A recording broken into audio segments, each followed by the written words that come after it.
Number two, why is Locsin, Carpio et al. And Del Rosario working for Manny Pangilinan and not for the Republic of the Philippines?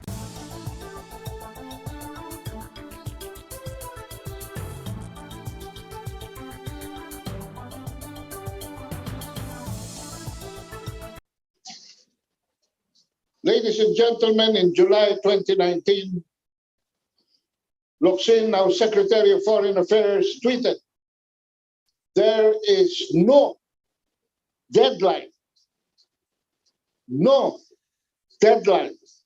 on the brilliant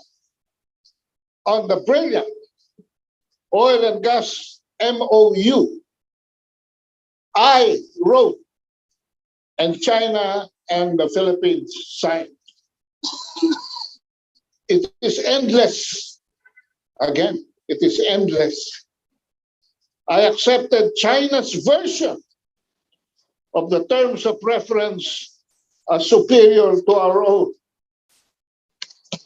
Today, he announces nothing is pending. Everything is over. What a dumbfounding contradiction 3 years later. But still high on his ego classic, I, quote, we, Wang Yi and I, have both tried to go as far as we could without renouncing China's aspiration on his part and constitutional limitations on my part. I shut down shop completely. I shut down shop completely. It is crystal clear by his own words and admission that the American boy pursued his own agenda and not that of the Republic of the Philippines.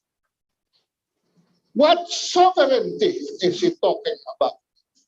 What constitutional limitation is he talking about? My ass. We had allowed Anglo-Dutch Shell and American Chevron to jointly explore Malampaya in Palawan, which is inside our territorial waters, for a lot less at 10%. Why can't we do the same with the Chinese state company outside our territorial waters, but within our exclusive economic zone for a lot more at 40%? Why the lack of transparency for the past 3 years? Why has it been hobbling the talks in closed-door sessions, alienated from public debates? Why? Because the regime change conspiracy operating in this country revolves around the Center for Strategic and International Studies, with personalities who have solid investments in Felix and Forum Energy, such as Anthony Salim, Manny Pangilinan, and Albert Del Rosario. Their tentacles are intertwined with lawfare and information war that Mr. Laurel mentioned earlier, budgeted by the USAID by a fresh $500,000, besides the wager of the National Endowment for Democracy, the Umedjar Network, and the Soros Open Society Foundation. Let me bring you home now. So, could Mark Malloch Brown be too far behind? Would you have guessed that he is still chairman of Smartmatic and president of the Soros Open Society Foundation? What is my fearless forecast?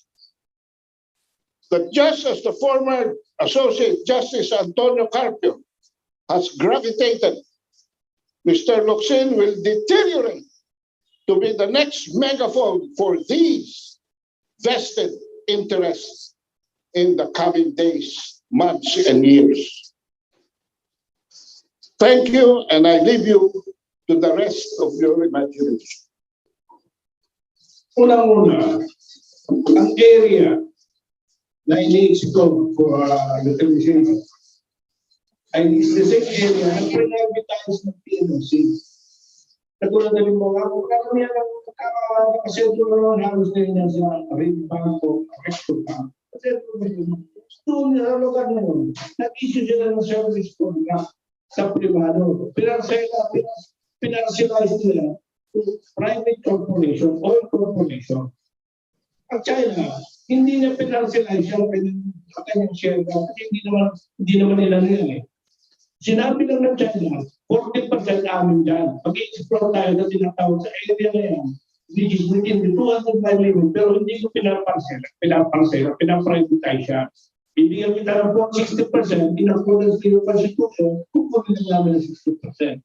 Ngayon, nung ipinamilitarize siya, ang tawag yan, sinab-contract ng PNOC sa mga privado. Ngayon, ang tanong, pwede ba pumasok yung privado na? Hindi naman sila kasali sa usapan. Katulad halimbawa, palalimin natin ang usapan. Pag pumasok ang Amerikano sa area ng tinatawag natin exclusive economic zone, hindi sila qualified. Alam mo kung bakit? Hindi sila membro ng UNCLOS. Hindi sila membro. Kaya officially, hindi sila pwede sumali dyan. Paano ka makikisali dyan? Katulad na limbawa yung Chevron. Sasali ka dyan. Yung bansa mo, hindi kasali dito. Katapos makikiano ka dito, makikihati ka dito. Hindi yun ang nagiging problema. Kaya tinatanong kaya medyo nag-iinit ang konti siya na siguro, si Locsin. Kasi hindi kumikilos ang China dyan. Nahalata nila. Marami ng mga may-ari na sa lugar na pribado na hindi nila dati kausap. Yun lang. There is no problem sa territory. Remember that dito sa logic na pinapaliwanag ni Locsin, bumabalik siya sa arbitration. But the arbitration panel itself said, this is not Philippine territory, there is no sovereignty. It is 86 nautical miles away from Palawan.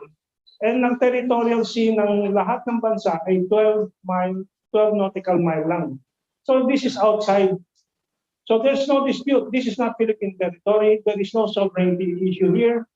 There are sovereign rights issues, which is not sovereignty.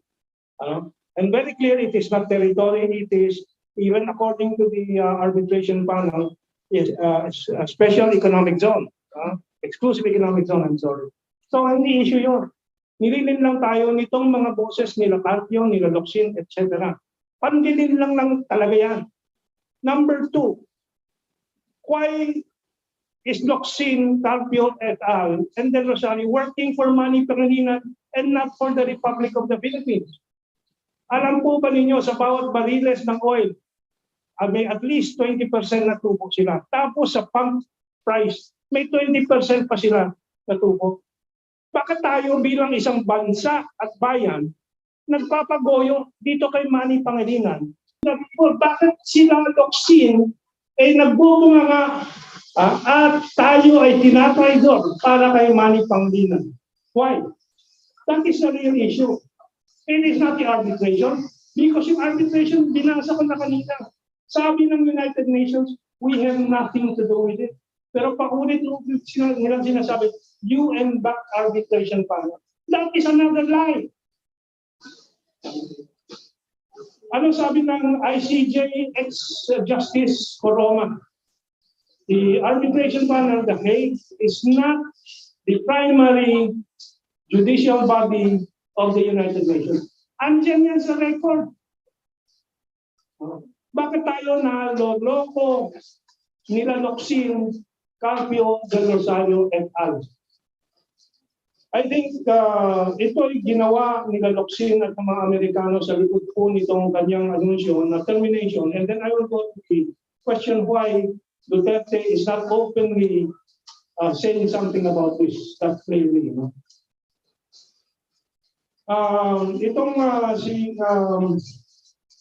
Ang taktika ng Amerikano ngayon ay bigyan ng problema si President Bongbong Marcos pagpasok niya.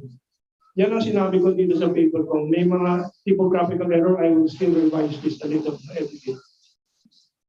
Yan po ang layunin po ito. But before that, 3 taon na po tinarpaho ni Locsin na walang mangyari dito. Kung yun sa simula pa, sa 2017-2018, at sinabi ni Duterte, paulit-ulit, and this March lang, itong nakarang Marso, sabi ni Duterte, nasa mga diyan yan, public statement yan. Huwag sanang tigilan itong ating commitment. Huwag sanang biguin ang ating commitment sa China dito sa deal. Eh bakit pinibigo ngayon ni Locsin? I will go to the question why Duterte is not saying much about it right now. So yan po, this is a big scam for the past 10 years.